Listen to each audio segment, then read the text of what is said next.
Yeah, thanks InterAccess and Clio for setting this up. As we had a Synth DIY meetup scheduled for the April 9th, but yeah, unfortunately with this whole thing that is going on out there, at least we can gather this way, and I think it's going to be a lot of fun. So what I have here for you guys is I will perform a drone, and then I will talk about the signal path and what how it came about, and show around my studio for you. So hope you enjoy.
Yeah, that was it.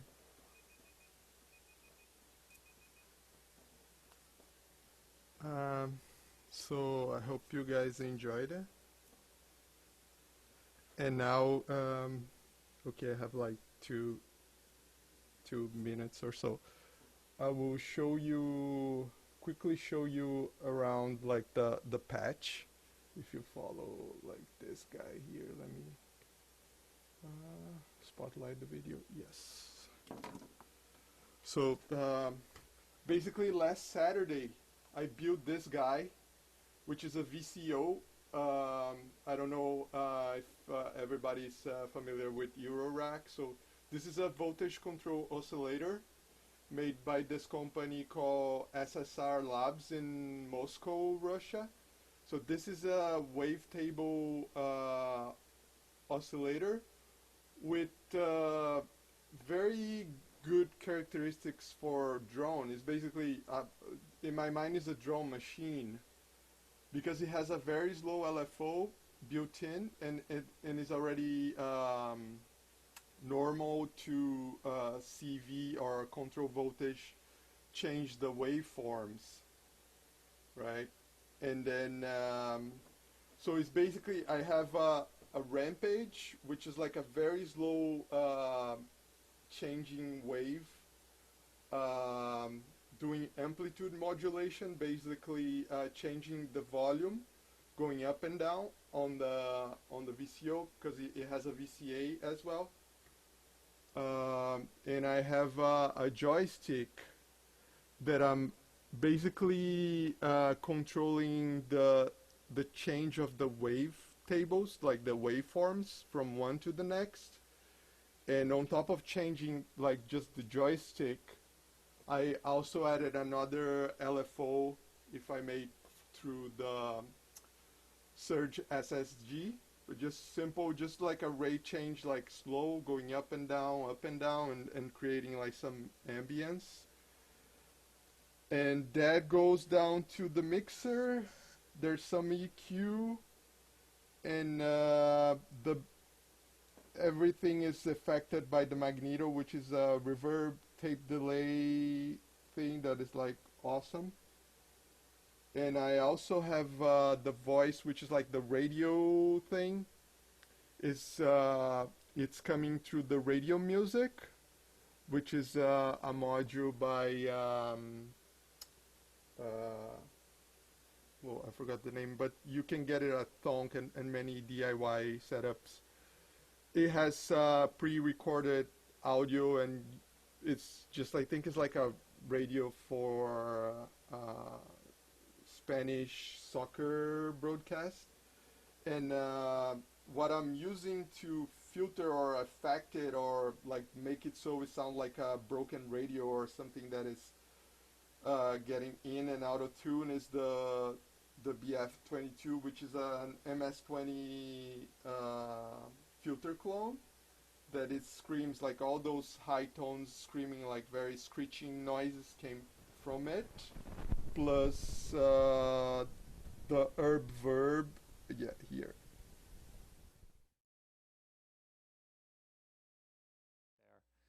Well, thank you so much for tuning in.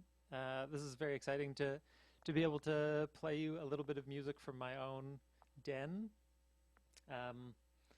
Yeah, this is cool. This is the first time I've publicly shared what I've been squirreled away and working on for the past year and a half. So I'm going to play for you something that starts with a kind of drone and then gets into a meditative melody, and we'll see where it goes from there. And I'll leave a little bit of time at the end to talk through the patch. All right, here we go.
louder.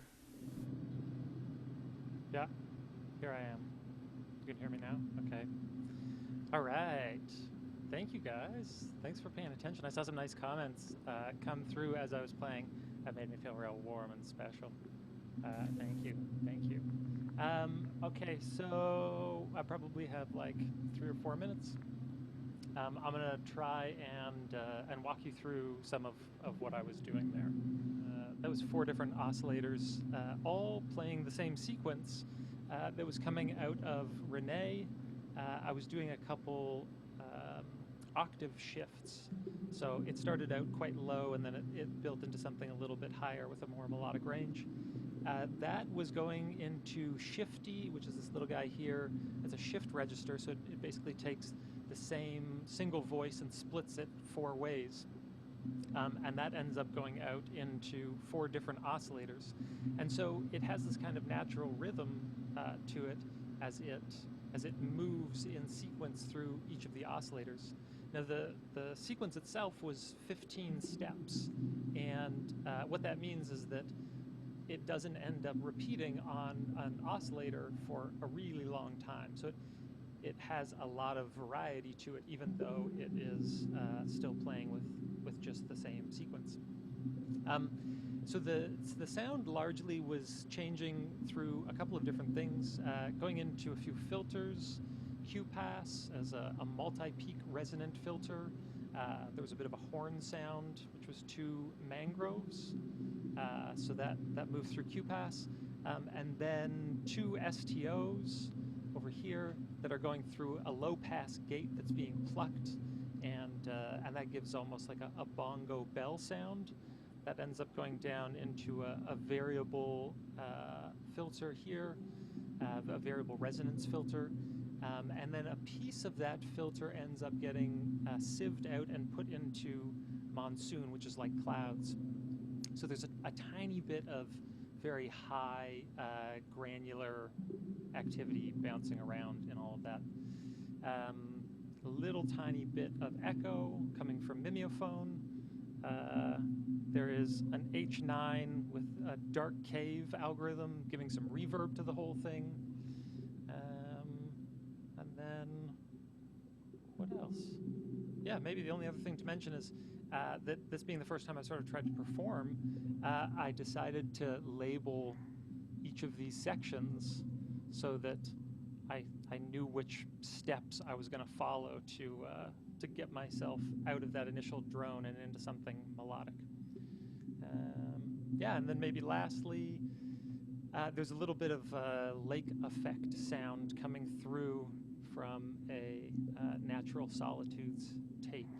So that water, rain, and loon sound was coming from there. In any case, I think that gives you a good walkthrough of my patch and what happened there. Very quickly, I'll just show you. This is the rest of my messy studio, compressed into a tiny screen. It looks like a crazy place.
This little guy is my favorite sequencer. It's the 4 bricks Rook. It's got 4 electron style beat pads, and you can preload your own patterns. You can write patterns. You can use fills. You can use mutes, and I find this thing really useful.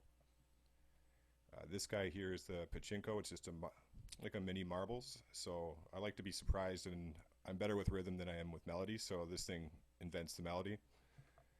And lastly, what I've been patching together is this IntelliGel planar with the Overseer, which is actually a stereo DJ style filter. And I find that those two pair really well. So that's what I was using for this set. You sound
I think you can talk to us about your exit points and like the Sure. Discord server, I think.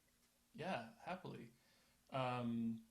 So yeah, let's see. I guess the shortest way to put it that still captures what it's about is I just had a really hard year last year and hadn't been playing music live for a really long time, and I turned to free improvisation, and it sort of coincided with me getting into modular synthesis around about maybe a year and a half ago, and I the more I played, the more it helped me process what I was going through.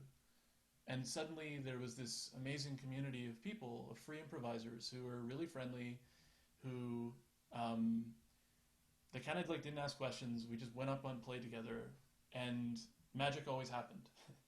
And when I felt like I was kind of in a place where I was a little bit more on solid ground, I started a concert series for free improvised electroacoustic music in the East End, where I live. I live at Main and Danforth, and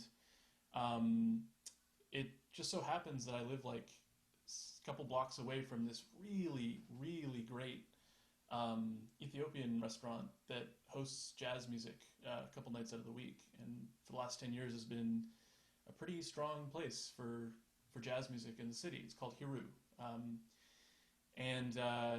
So I started this series. It started up in February. The first show we had Rob Cruickshank, who's on this call, and Glenn Hall and Curtis Whitaker and Raph Roeder and Hersavalante Maharis and myself. And it was a success. It was a lot of fun. And I guess the reason that I started with sort of the origin story of it is I just wanted to get back to the community that was there for me when I was going through what I was going through.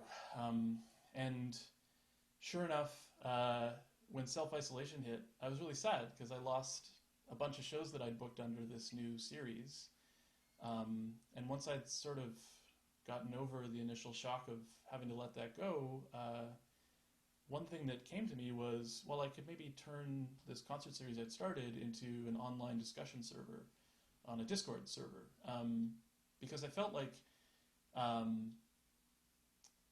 without too much backstory, I have about 8 years of experience doing online concerts, variously as a performer, as a network technician, as an engineer, and then more recently as a software developer and researcher in that field. So I wanted to get online and play with other people, and I also really wanted my friends to come join me, but then the more I spent time talking to other people, the more I realized that quite a lot of musicians and friends that I have, the idea of playing online and how to set that up is pretty distant to what they understand in terms of playing a show. So yeah, I guess what I'm talking about is this Discord server. If you don't know what Discord is, it's kind of like Slack, but a lot more fun and a lot more customizable. And by the way, is also really popular among gamers who do live streams. So considering that we're in a situation where everyone has to suddenly live stream, Discord seemed like an obvious choice. So I can post an invite link in this chat here that won't ever expire. Or, the website that you went to get to the live stream, which is my own website, the exit points link is there. Should I just post the... Yeah, I think I post a link to the Discord server on the Eventbrite. If Okay. you guys came through the Eventbrite, but just post it anyway on the chat, I think. Sure. If people didn't see the Eventbrite link. Oh, you put it in the Eventbrite. Is that right? Yes. Yes, that's right. Okay, cool. Thank you for doing that, by the way. Oh, you're welcome, man. Yeah, and like, I guess what's happening now is that I've been able to save the concerts that I had originally lined up. So for the show this month that was originally scheduled for April 29th, we have Gail Young, which is amazing, Patrick O'Reilly, who's playing a Bukla Easel, Mike Lynn, myself, we're the first set at 8 o'clock. Then we have Diane Roblin, Paul Stillwell, David Sutherland, and Puya Hamidi at 9 o'clock. And then at 10 o'clock, as part of what was hopefully going to be the tradition of Exit Points concerts, was more of an open sort of stage setting where everyone gets a chance to play with each other, and people in the audience, who are our friends, get to come on stage and play with us as well. So for anyone who's in attendance, they could also join in that last session. And being a concert promoter in this context means that I have to understand everything from how is the tech going to work for the performers, how's it going to work for the audience, how is everyone going to get paid, how do we promote this thing, how do we document it. And so the server that I'm running, this Discord server, is also serving, pun intended, it's serving this additional function where I get to go and talk to people about all these different ways of pulling off an online concert. And I'm sort of constantly sort of asking people to jam with me using various means of online jamming. So, for instance, the way that I set up the stream tonight was actually using an audio unit plugin in Logic that not only can stream to a website as an endpoint, but can also stream to another instance of the plugin running on someone else's computer, which means that instead of with Zoom, where everyone sends their audio in and it gets mixed and then comes back in mono, in this context, every instance of the plugin that I put into different channels and direct it at different people's addresses means that I have a mixer to mix all of these different inputs of people from around the world, just like you would in a concert space. Meaning, client side, I have control of the mix, which is really, really appealing.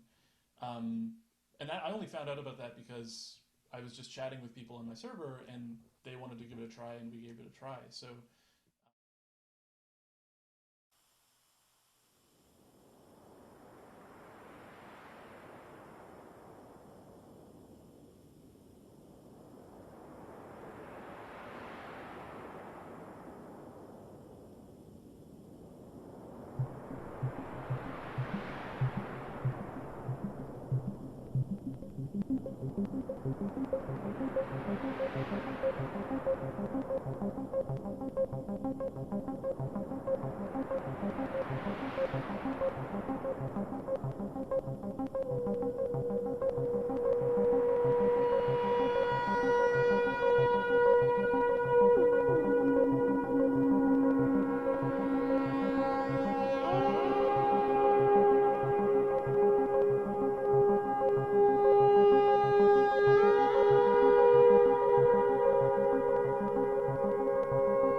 normally do a lot of midnight mushroom music where we do a lot of Bio-Sonification and stuff like that.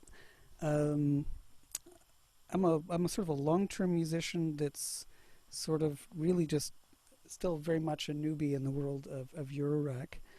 We have a lot of sort of like diverse sort of influences. Mostly, about a year ago, I got a Rene 2, and it's only really recently that I really feel I've gotten a little bit of a grip onto sort of playing it live, kind of thing. I would say to some degree we often like playing with cycles that have different time signatures against one another. I'm also just sort of getting the hang of tempi and having it shift time and do stuff. I'm terrible at talking about gear, even though I'm kind of a technical person. There was a question on the chat about midnight mushroom music. Can you can you post us the link? Sure. Yeah, so for the midnight mushroom music, that really started when I started biosonifying mycelium, so living like mushroom roots, generally that I cultivate myself, and I'm usually working with Ganoderma lucidum. So I was so amazed at the melody of this particular fungus. I just started uploading all these sounds to SoundCloud as frequently as I could. Then I started traveling around all over Canada, and then Iceland, and recently Australia and New Zealand, recording different fungus and trees and things like that. So it's what I'm doing is setting electrodes in or on the mycelium, and it picks up micro fluctuations in conductivity. So for our midnight mushroom music, we're doing April 25th at 11 p.m. Eastern Standard Time on YouTube. We will have the mycelium running some sequences because it seems to do that best. And we've taught some workshops at InterAccess in building these modules, and we might return in the fall to do something like that with touchpads, depending on how everything turns out for all of us in the world. But yeah, so I think Andre is going to try and hold up one of the modules here. So I was trying to find something initially to listen to, like slime mold and microbes, and found, yeah, okay, there are microphones and things like that, but they're very, very expensive, beyond anything I could possibly afford. So I started really researching. Certainly somebody must be listening to plants or dirt or something like that, and I found some people in Thailand that were, and from that led me to Sam Kusumano, who is amazing. He's an electrical engineer, and he likes to create things and work with other people and do entirely open source stuff. So he shares these things in GitHub and off his website, which is Electricity for Progress. And so you can even make your own modules, or you can, like, I think IntelliGel or Intuos, who somebody might know who I'm talking about. They also used his open source code, and they made a Eurorack module that does all kinds of CV out and things like that for biosonifying. Like, you can hook up yourself and have your own fluctuations, like triggering things or doing there's one like from that. ADAC that reads your, I think, your skin. Sorry? Or ADAC from Portugal. But it's like one of those medical devices, like oh yeah, like maybe like for EG. neurons, or like a brain, Yes. because you can do something Yes. like that with brain waves. There was another workshop actually at InterAccess that was really fascinating with a neuroscientist who was, you could take your brain waves and control things like unity. So, but you could also, you know, have other things controlling music like that, like your brain or muscles, or, but I just like to work with non-human as much as possible. And I just think it also, it's brought more awareness to people that I've encountered in traveling and doing this. Just that, you know, sometimes people think plants are dead. We've encountered that with children when we've done installations at the Science Center or U of T, where kids think that plants aren't alive because they're not moving. They can't see them move. So it's been really kind of a good thing, I think, in that way, the Bio-Sonification.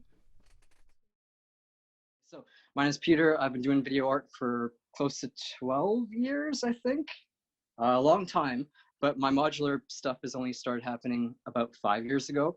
I actually looked up the receipts of my email and found out that I bought my first module in 2015, so about 5 years ago now. And what I'm doing here is very different than what everyone else did. I use modules for video as opposed to audio, and I'll show you what that looks like if I can figure out how to do this. Okay, so what I'm gonna try to do is show like the patch with Peter's iPhone, and then the video that the synth is generating will go to peter.rahul. So maybe whoever's on the video board, if you can kind of maybe pin peter.rahul, and then this will be like a smaller preview. I don't know what works better, but I think it's probably better to see the end result, but I don't really know. So this is my first time doing it, so we'll see. So as you can see, a beautiful gray screen. This is what I was left with when I bought my first module. I didn't really know what it did. It was my first like kind of venture into mathematics, and like mainly like applied mathematics. I was trained like as a visual artist, so I trained as a drawing painter, and somewhere during my undergrad I started to do video and started to collect like video mixers and old video broadcast like special effects hardware, and did that for about 5 years until I discovered that you can create really crazy stuff with video synthesizers. I mean, Radettra was a first major like inspiration, but then found a bunch of other artists online, like Dave Jones, who develops like his own modules. And then from there, I discovered LZX, which is like where most of my stuff comes from. I think it's all LZX except for this one, which is a brown shoes only module.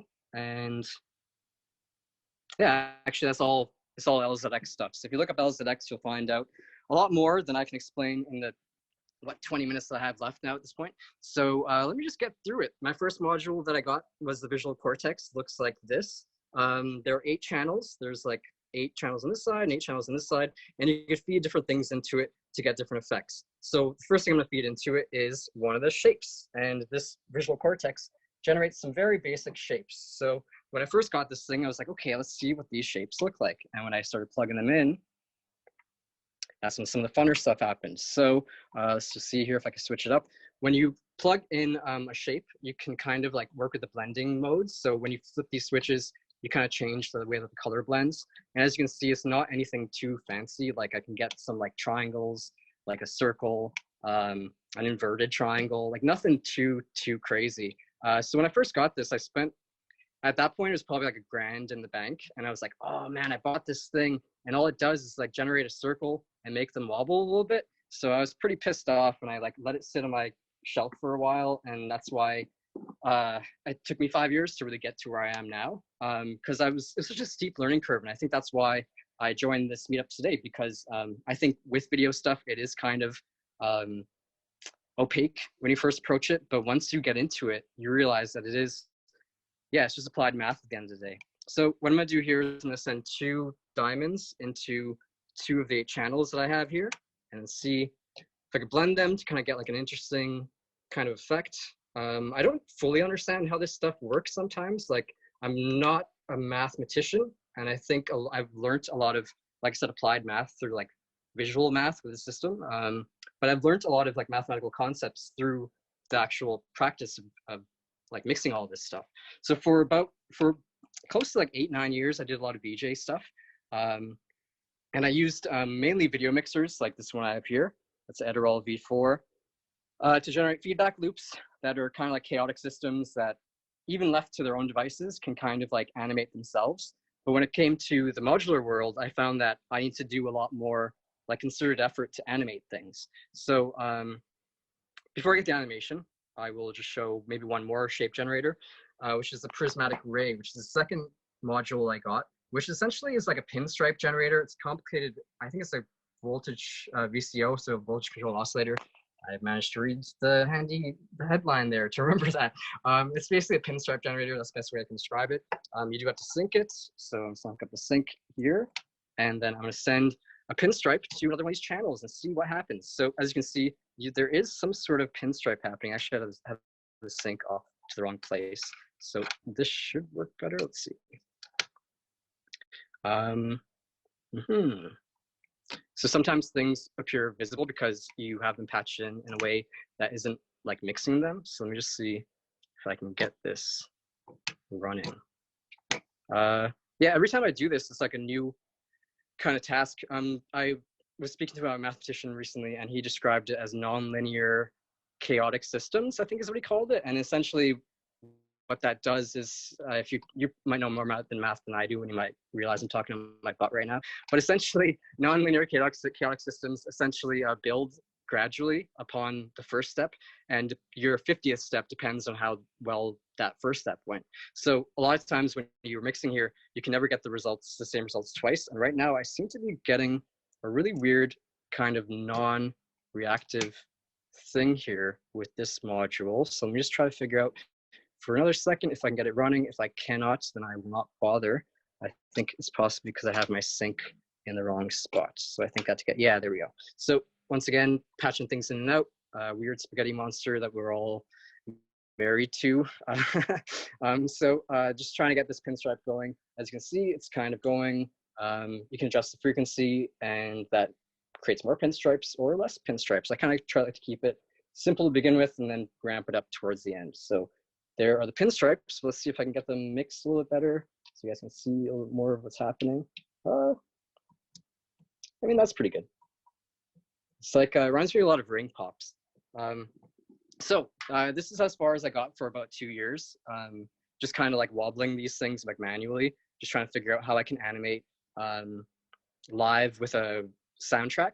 So I'd like be alongside the DJ or the performer or whatever, and I'd be like twirling these things, trying to like get them to like sync up to the music, and I was really killing myself at the end of the day. So then I realized that what I really needed were some oscillators to start animating things. So what I got next was this triple video LFO, which is from Brown Shoes Only, who knows a lot about this hardware, more than I do. Look him up, he's got a lot of cool stuff online. But then I also got this video waveform generator from LZX, which is kind of like an obsolete model at this point. But these two in harmony can produce some cool, stable oscillators that you can use to animate things. So let's feed this first oscillator into the frequency of the pinstripe and see what happens. So as you can see, it's starting to spaz out there. But if you tune it down a little bit to the right kind of point, I got to put it to low frequency, I think, in order to get it to be like a little more calm. And somebody might be able to help me with this term, but there's like a term when like you reach like these kind of crests in oscillators where it becomes stable. I don't know how to exactly explain it, but in visual terms, what happens is you have like this kind of oscillation, which is just like a straight up in and out kind of thing. But then once they reach like this certain threshold, they start to like fold on themselves and become like two versions of the same thing that are like flashing very rapidly. One thing that's really interesting about video synthesis is when you're looking at it through a CRT versus through like a capture, it looks slightly different. It has to do with like the rate that the image refreshes, I think. And when you record it, say for example, my laptop here, if I record this file using a capture program, it would not comprehend that rapid flashing properly and will result in like a new transformed version of the image. So every time I dive into this stuff, it really opens up like new kind of pathways that I'm always kind of puzzled by. But as you can see, I got some cool animation with, I guess it was 2 modules at this point. Or no, 3 modules. So the LFO, the visual cortex, and the prismatic ray. Okay, I'm gonna do a quick time check here of 13 minutes. Okay, so let's get some more fun stuff. I have a few modules that, for the sake of time, I'm just gonna ignore, but where we can go next is into this guy. So this guy is the navigator, and what it does is it kind of takes like a horizontal frequency and a vertical frequency and then rotates it. So let's see what that looks like in a new format. So maybe pin my iPhone to the Zoom chat, whoever is on the mixer there. You can pin my iPhone to the, there we go. Okay, cool. So what I have here is an oscilloscope, and let me just get this hooked up so I can kind of maybe do this hands-free somehow. Let's see. So what I've discovered after getting into modular stuff is like how like communicatable it is with devices that previously were like very once again opaque or foreign to me. So essentially I realized that like I was really interested in like oscillographics and laser graphics, but I didn't really know how to generate them. I always thought I would need some sort of super powerful computer or some kind of weird sound card or audio modules. But then I realized that the video stuff is pretty much all ready to go. It was a kind of tricky like passage for the signal to get through for me to get to this point where I have pretty much a horizontal axis and a vertical axis stretched across a plane. So what you're seeing here right now is the following. It's these two green cables. One is a horizontal line, so there's a straight line that way, and one's a vertical line that's going that way. And they're being fed into the navigator as horizontal vertical, and then sped out to my oscilloscope with the XY values. This is my little cell phone holder. So essentially you can rotate things this way. What it looks like in video world is very different than what it looks like in oscillo world. So essentially with a flat plane, that's what you're getting. I'm manually rotating it, and when I hit the auto spin, you can get, once again, kind of the straight in and out rotate. But then once you get to that threshold point, you get to that point where things start to fold on each other, and then you get like double and like triple and quadruple images. So there's a name for it. I think like a scientist figured it out. Shoot, I forgot the name. I should remember this because it's very crucial to what I do. So here you can see I can take one generic plane and then rotate it with a really, really fast oscillator and get it to this point where it starts to fold on itself and produces multiple images. And this is where things get really interesting when it comes to oscillographics as well as laser graphics. So I'll show the laser graphics in one more minute. I have 9 minutes, I think I'm doing all right. So before we move on to the laser though, I do just want to say that this is kind of the equivalent to the boring gray square. It's the boring green square. So let's jazz it up a little bit. Let me see what I can do here. I'll get my cell phone holder lined up. Okay, so it's pretty straightforward. You have the horizontal vertical, but then you also have some other parameters that you can adjust. There's a X vertical voltage control and a Y voltage control. And when you start feeding things into that, it essentially stretches it across the plane that exists. So for example, remember those pinstripes that I was working with? If I take those and throw them into the, I think, X voltage, well, that might be a little bit hard to see, but let's see if I can clarify it a little bit. It's due to the luminance of the oscilloscope itself. Let me try a different thing. Let's see if I can do this. Okay, so right now what I'm feeding into the X vertical control is another oscilloscope, or no, another oscillator. So as you can see, yeah, you get to those kind of stable thresholds that you can kind of start to animate with. But that's not like the funnest part. What's really fun about it is when you can get like images to stretch across it. So just give me a second, I'm gonna try to do that. But yeah, that's kind of, let me see if I can turn the intensity down. That's a little bit better. Yeah, so that's just an oscillator being stretched across the flat plane. Let me try feeding in a different signal into the flat plane. Let me try that pinstripe again. See if I can get that to be a little better.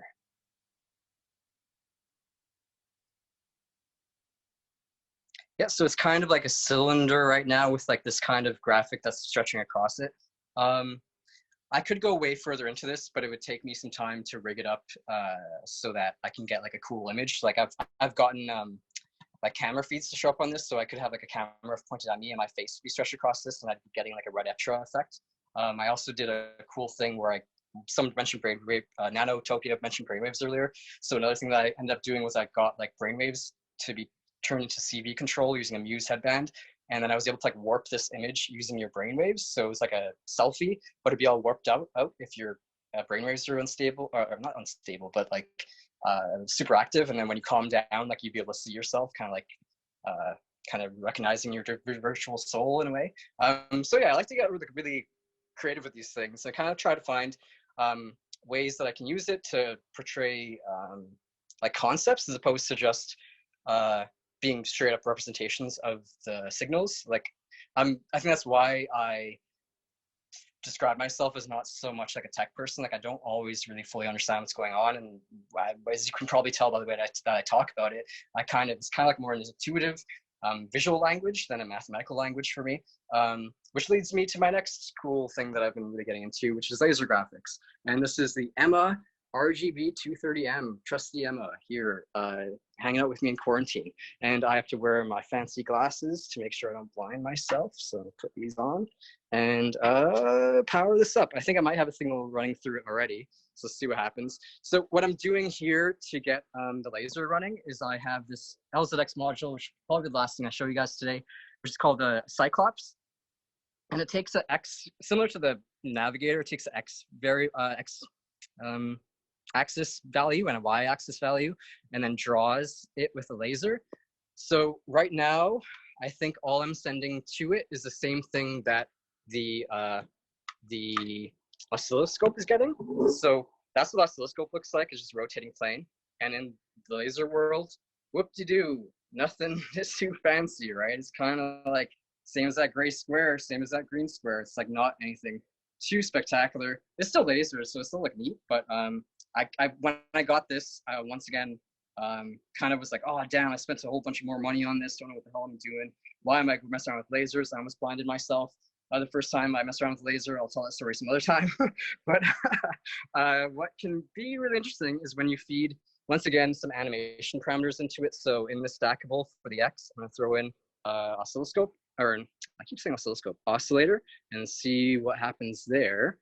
Let me turn off the spin and see if I can get this going. Okay, so now something's happening when previously it was just that as a stable horizontal and vertical. I also, now that I feed in an oscillator, you can get this kind of slinky thing going on. And the way that my camera is seeing it is different than my eyes are seeing it, because the refresh rate of the human eye is much faster than the camera's eye, I think. Don't quote me on that. But essentially, my eye is seeing, like, can't distinguish when the tracer stops and starts. That might make sense to you and it might not, but I hope either way, it looks neat. Let me see if I can just get one more oscillator in here just before I wrap up. So just like, just to switch it up a little bit. I found a lot more potential with creating laser graphics through digital means. So I've been using a computer lately to start to do that. But the analog stuff, the hardware is like really fun and intuitive. And you can kind of like mess around and like kind of improvise a little more, and it results in all kinds of noisier messages than a clean computer signal would give. But yeah, in the time that I have, I probably won't really get this to look cool. I'll probably make it look more dumb. But it's a jumping slinky made out of lasers. So if you want to make jumping laser slinkies, invest in the LZX system. This took me about 5 years to kind of figure out and to get going. We did not even scratch the surface of the Memory Palace, which is one of the newer LZX modules, which does all kinds of crazy stuff. Did not mess around with the sensory translator, which is an audio to CV converter. So you can, like, as you can see, it's picking up my voice and it trickles it down into like bandwidths, I guess, for lack of a better term, and then you can send those out depending on the bass or the kick drum or whatever. And I think we covered most of the other stuff. Yeah, I'm not gonna mention much else because my time is almost done here. Yeah, cheers. I hope you guys had fun. I hope that made sense. I hope you guys could hear me and see the cool stuff. Okay. And yeah, if you have any more questions, you can find me on Instagram, prahul03, or you just look me up, Peter Rahul. You can find my website and stuff. But yeah, I'm always here. I'm always collaborating with other video artists. I am part of a thing called Bump TV, which is a really cool thing. If you haven't heard of Bump TV, look them up, BUMP TV. I'll say goodbye with this neat close-up of my majestic friend here. Hi everyone, I'm Rob, and I thought it would be fun. Sorry, I'll rearrange this a little easier. I thought it would be fun to show you this old Paia modular that I built back in about 1981, 82, and as you can see, I'm kind of still working on it. So it's been kind of a long-term project, but maybe a couple years ago I dragged it out and decided that some things weren't working and it needed a complete overhaul. So I started taking it apart and redoing a few things that weren't super neat and just rethinking a bit. So I'll show you this patch that I have going right now. I'll just let it play for a couple minutes.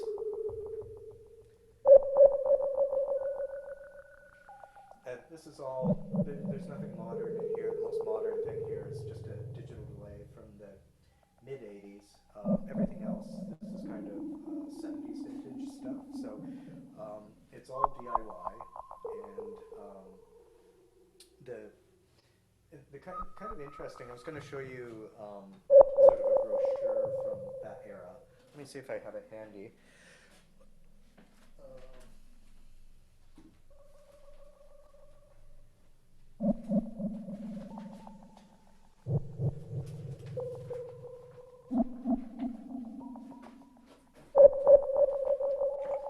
No, I do not, but Hey Rob, sorry? your voice a little louder, I'll say. So you want it louder? Yeah. Okay, yeah, I'm kind of facing away from the mic, so I'll face towards it. So anyway, this system was kind of not a super high-end system. It was kind of marketed as a budget synth in the 70s that you could build yourself. And it has some interesting things to it that I'll show you. I'll just pull this camera off and then we can kind of look at modules close up. So the most interesting thing about this system is that it was designed to work with a computer. So the keyboard is not like it's a standard sort of piano keyboard. It's a very sort of East Coast design. You know, they kind of wanted to have the sort of standard oscillator, filter, envelope generators, noise generator kind of architectures.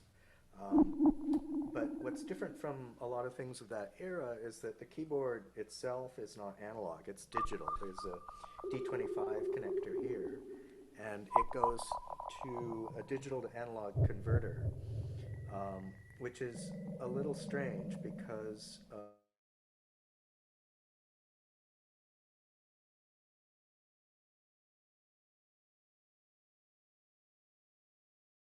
rack stuff where you have 1 volt per octave. They decided it was easier to make an oscillator that had a linear response and make the control voltage exponential. So each key basically multiplies the control voltage by a fixed amount. And if you've been sort of paying attention to the news, you've probably been learning a bit about exponential functions. So they do the exponential stuff in this funky little D to A converter, which has a custom resistor network in it. So that's kind of neat. And the idea behind that was that it could be plugged into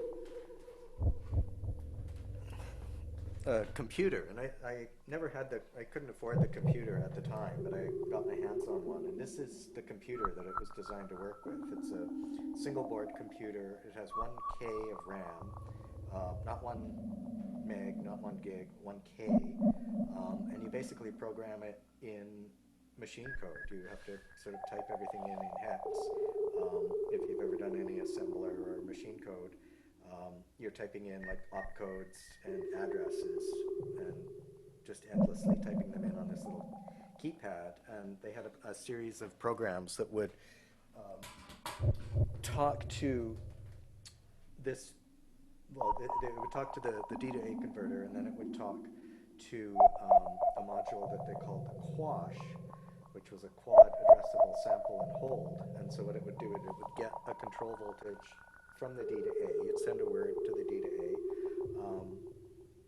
and then that would get sort of latched in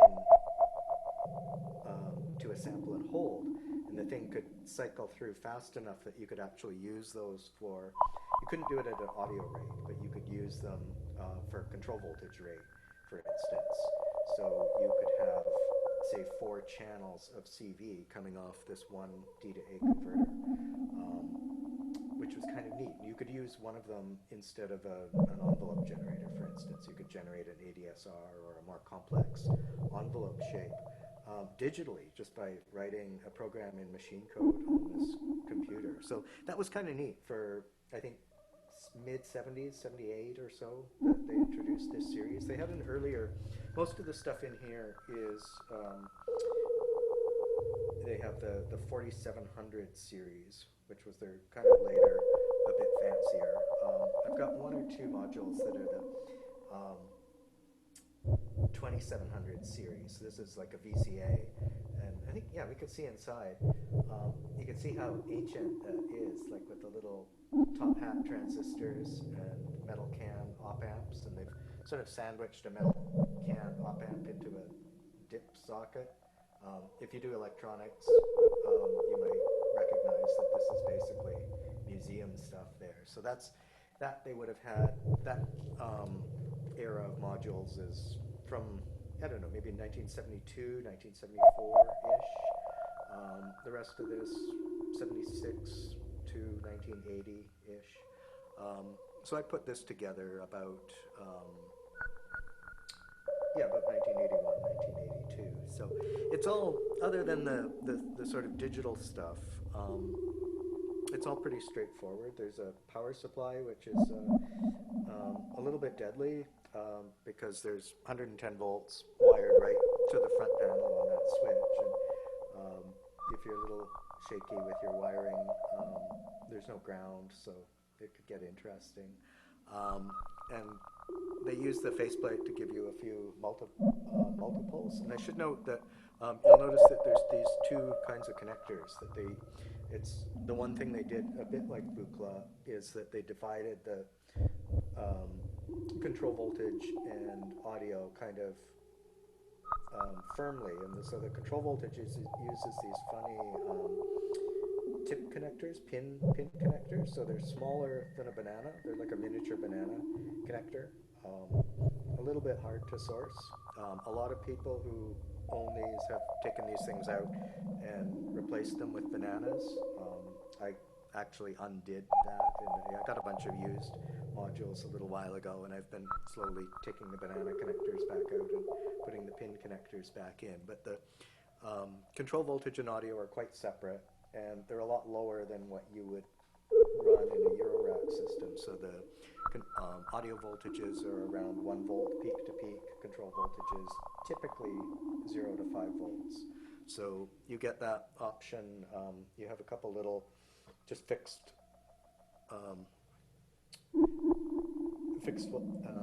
or variable voltages here that you can use to add an offset to something, for instance. And the nice thing is, like on your oscillator here, the CV inputs generally come in 2s or 3s, and they're all summing inputs. So whatever 3 control voltages you put on those pins will sum. So it's really easy to, sort of add a modulation to an oscillator or something if you wanted to,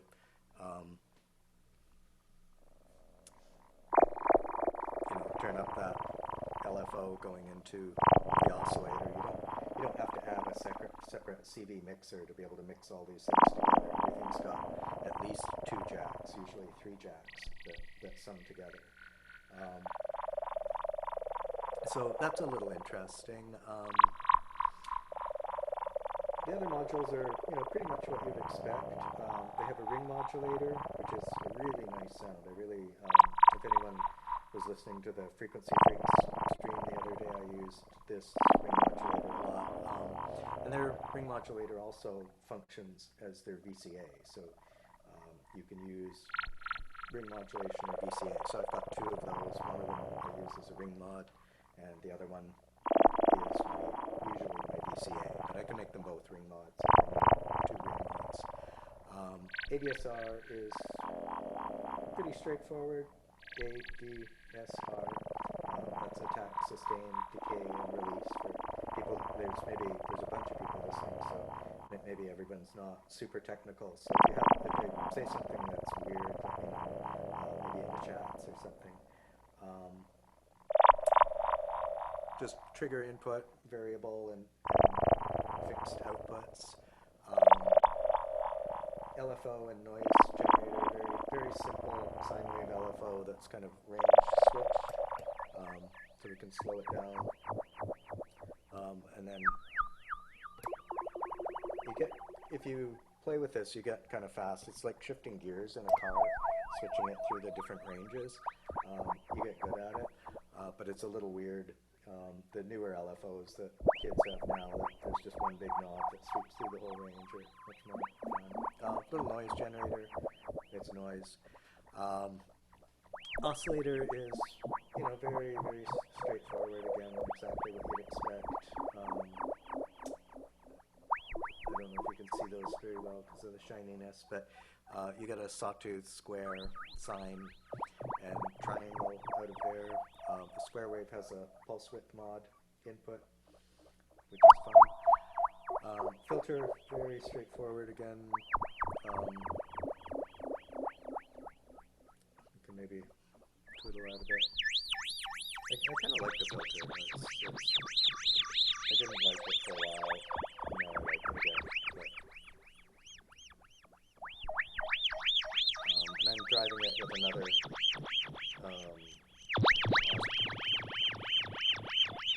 another envelope generator, so it has a nice. The filter has a nice ping if you hit it with like kind of a nice transient.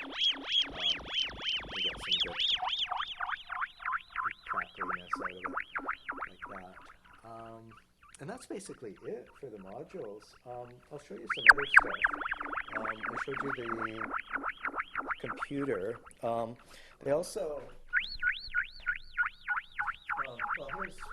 here's what these things, I have a couple of these that I haven't even opened yet, which is kind of ridiculous, and I got some sort of procrastination award, but this is kind of what the kits look like. A lot of this stuff would be wired on the back plane of these modules, which are sheet steel. They're pretty tough stuff. And here, this is an oscillator that I haven't finished. The circuit boards are kind of neat. If you haven't seen like a hand-drawn circuit board, this would be, kind of very typical of the vintage. Somebody would have laid this out with letra set and some Sharpies and like sticky tape. So when you're designing these, instead of using a circuit board program like Eagle, you just draw it on graph paper, basically. And you would use like little letra set patterns for the chip stuff, but everything else was just sort of drawn. You would get gridded paper that would scale to a 0.1-inch grid, and you just draw it out. It's a single-sided board, so there's a lot of jumpers on it, and it's not plated. It's just shiny copper. So that's kind of what the kits look like, and a lot of you can see there's a lot of wires coming out of there. It was a lot of half the battle was doing all the sort of fly leads out to the components, so there was no sort of edge connectors or anything nice like we have nowadays. Very, sort of simple, stripped down, very basic circuits, like nothing fancy, but it works. And they also published, juggling all the keys.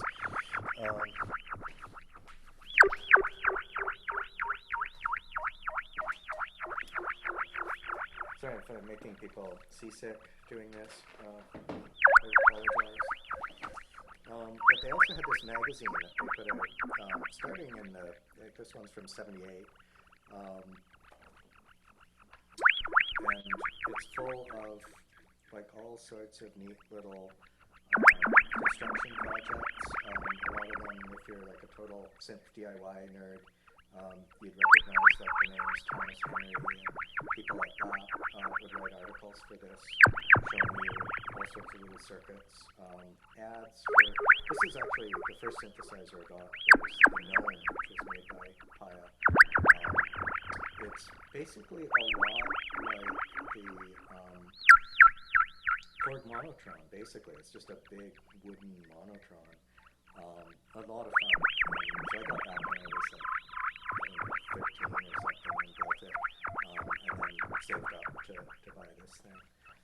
But here, like these would be, this would be sort of an example of code you could type in for the computer.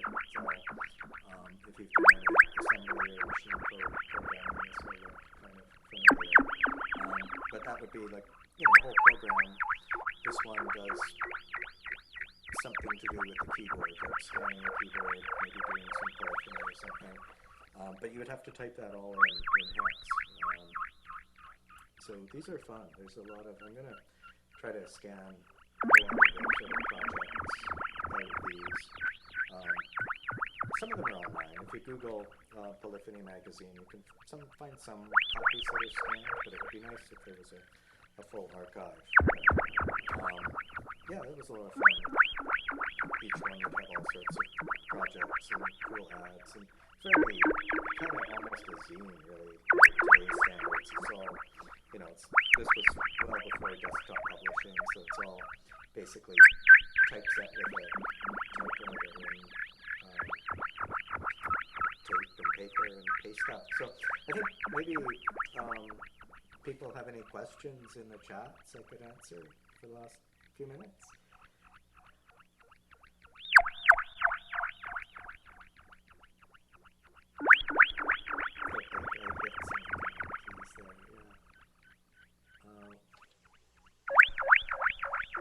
If it's, is it a crowd patch, Rob? What's that? Is that a crowd? It could be, yeah. Yeah, I can just sort of play with this while we answer questions.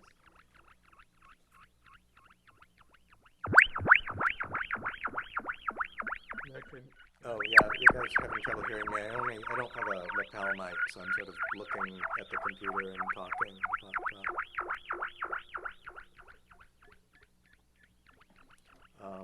This is kind of using, like the keyboard itself has a mode where it can either do sort of a little arpeggiator.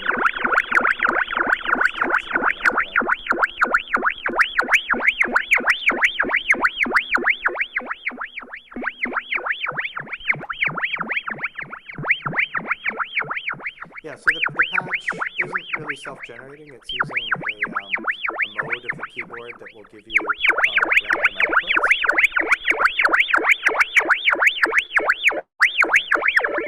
Yeah, so there you can hear the keyboard. You'll go into this arpeggiation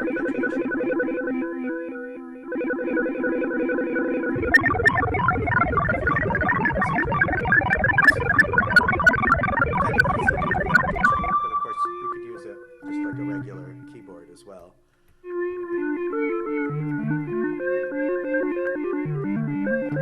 But I'm not really a keyboard player, so I use it like that more than anything else. I also I just love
running it through this old Boss digital delay. And I had one of these in the 80s.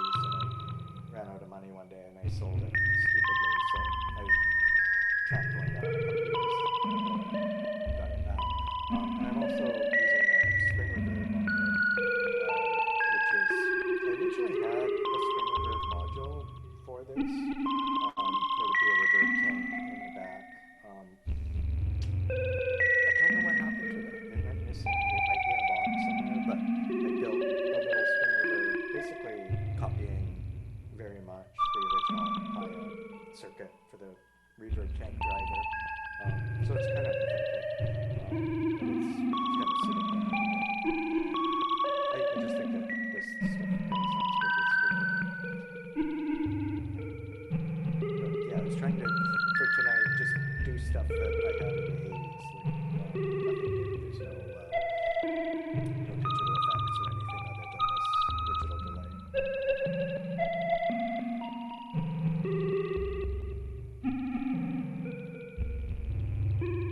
Oh, and this is kind of interesting. I modified this. There was an article in one of these magazines about how to modify this to make it re-triggerable. So on a zero crossing, send itself a trigger. Little switch it. You can use it sort of in its normal.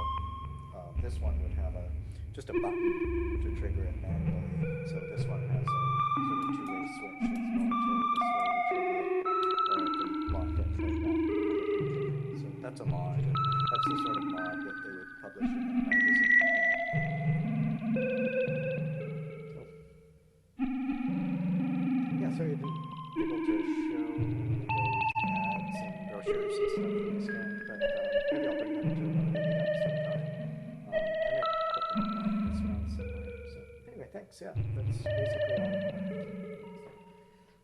Thank you so much, Rob. No, thanks for having me. Thanks, and thanks, Cleo, for hosting this.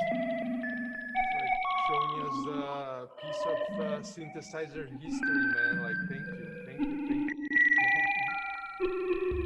Yeah, it's funny that this stuff's cool again. It wasn't cool for a really long time. This was a very nerdy thing to do. Now suddenly people are like, oh, it's so cool.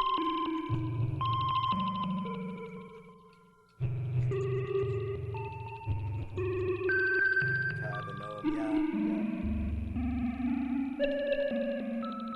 Yeah, I've got my gnome. Actually, I could just wave it at the camera for a sec.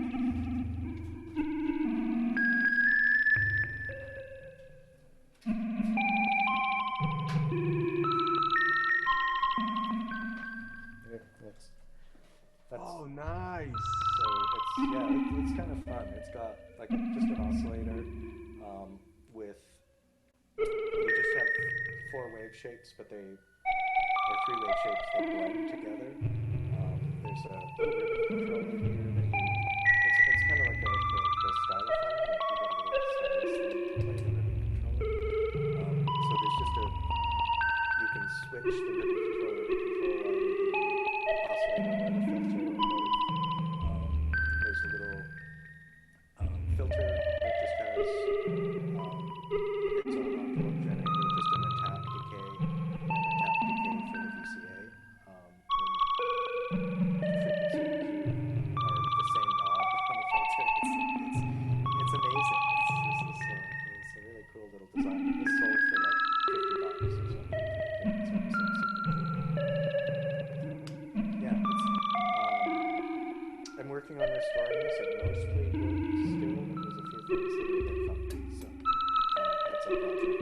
It's kind of a nightmare inside. There's a lot of point-to-point wiring to the circuit board. Half the components are just wired to the backplane of the components. If I open that up, you can screen. It's kind of scary.